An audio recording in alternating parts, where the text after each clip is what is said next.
Bonjour à tous, on est à Toulouse, c'est Family Pickers et on est aujourd'hui avec Gilles et Cécile Rieux.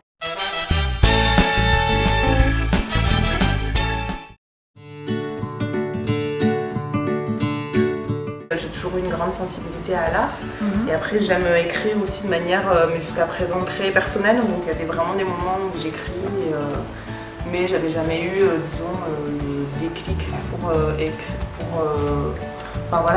sur une toile et de passer à ce mode d'expression. Mon père ici présent, avant était éducateur spécialisé, puis est devenu peintre.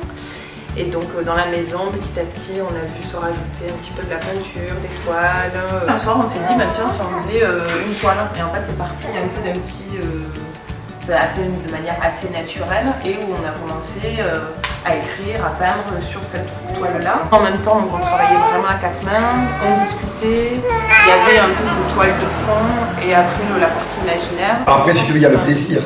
Ce qui fait qu'on arrive à 13, c'est qu'une, c'est pas satisfaisant, parce qu'il y avait le plaisir, au-delà du sujet qu'on avait fait, bon, mais il y a la complicité père-fille, et le plaisir d'être ensemble. Quand on parle de l'œuvre d'art en général, c'est un lieu de rencontre dans celui qui l'a fait, ce qu'il regarde. Donc ça fonctionne un peu comme un miroir de l'âme. Mais oui, mais ça vous renvoie à vos émotions. C'est pas une coquetterie, mais toute toile est terminée une fois après avec Cécile. Nous, ça nous appartient plus. Et comme ça fonctionne comme une grande bande dessinée éclatée, nous-mêmes, on peut se raconter des histoires au même titre que vous, et pas plus. Pas plus. Mais c'est tous les mystères de la création.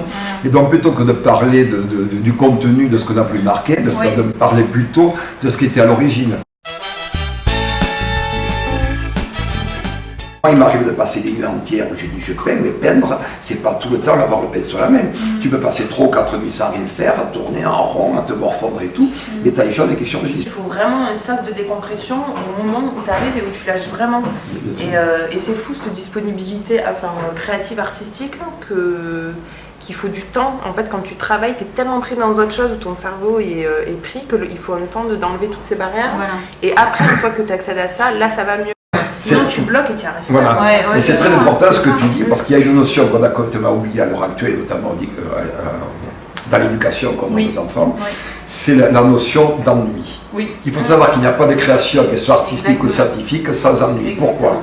L'ennui, c'est le moment où tu déconnectes à ce que tu fais, que tu es confronté à toi-même, donc à ta propre découverte, et c'est à partir de ce moment-là que tu ne parles pas de ce que tu sais et d'autres choses, que tu acceptes qu'il y a certains chaos qui s'organisent, qui s'installent pour organiser quelque chose et quelque chose de différent.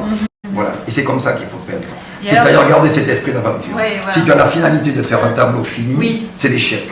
Parce que c'est la répétition. Il faut se laisser aller en fait. Il faut se laisser aller jusqu'au moment où il va y avoir l'accident, jusqu'au moment où il va y avoir cette espèce d'incertitude qui va faire, mais que tu vas partir sur une autre voie qui va être autrement. Et c'est à partir de là où ça va prendre de la vie. Arriver à se donner la chance. Et c'est une chance qu'on peut avoir, mais à se donner du temps dans la vie. Et du coup, je pense, s'enlever des choses qui sont en fait finalement superflues et d'essayer de se centrer, de se laisser cet espace-temps et en fait de pouvoir se connecter à soi et d'accéder à cette partie intime.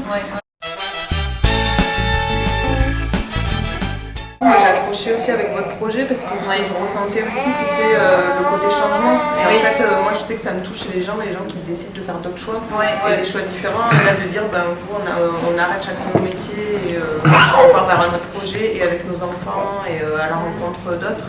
Moi je trouvais ça intéressant. Et vous allez choisir le monde comme il est. Le camping-car. Mais comme les tortues, c'est la grosse maison sur le dos. Le terme de l'éducation, au sens où on l'entend, c'est-à-dire l'apprentissage scolaire, il me dit c'est 1 heure par jour. On nous fait croire qu'on est obligé d'avoir un cadre pour apprendre. Et je pense que c'est ça vraiment ce dont vous parliez, c'est que on a dans notre société actuelle une inquiétude de contenu, on a besoin d'acquérir plus de contenu, sinon on se sent vide. Et justement, je pense que l'artiste est au contraire de cette démarche, et c'est dans ce vide qu'on trouve vraiment l'expression de qui on est, de ce qu'on a de plus créatif en nous. En fait. Et encore, ce contenu est éphémère, parce qu'on est en train de déléguer tout. On délègue notre mémoire, notre réflexion à l'ordinateur, tout est mis là-dedans. Et on croit, donc le jour où c'est en panne, on fait quoi là? Mais tous les génies de l'informatique, tous ces mecs qui sont dans la Silicon Valley, qu'est-ce qu'ils font de leurs enfants? Eh bien, bonne idée. Ils les payent à prix d'or des écoles de type Montessori, dans lesquelles tout outil informatique est interdit. C'est savoureux, ça. Je pense que c'est un petit peu là où on voulait en finir, c'est-à-dire que on arrive à un moment donné, on voit dans le monde entier, il y a des crises, vous en parlez en Chine, etc., où il faut qu'on change un petit peu de modèle et qu'on écoute un peu plus large. Je pense que c'est ça vraiment qui... C'est la notion de sens. Quel sens on a du sens. Parce qu'on en est arrivé à un moment donné où on a besoin de changer si on veut continuer à vivre sur cette planète.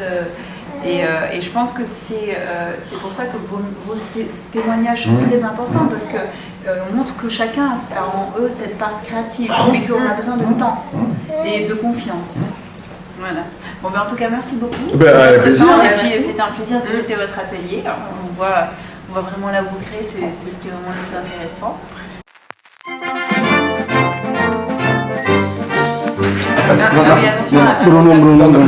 Bruno. Et tout le reste, c'est... Attention au tableau. Non, ne touche pas. Voilà. Tout le reste, c'est... Non, s'il te plaît. Non. Putain.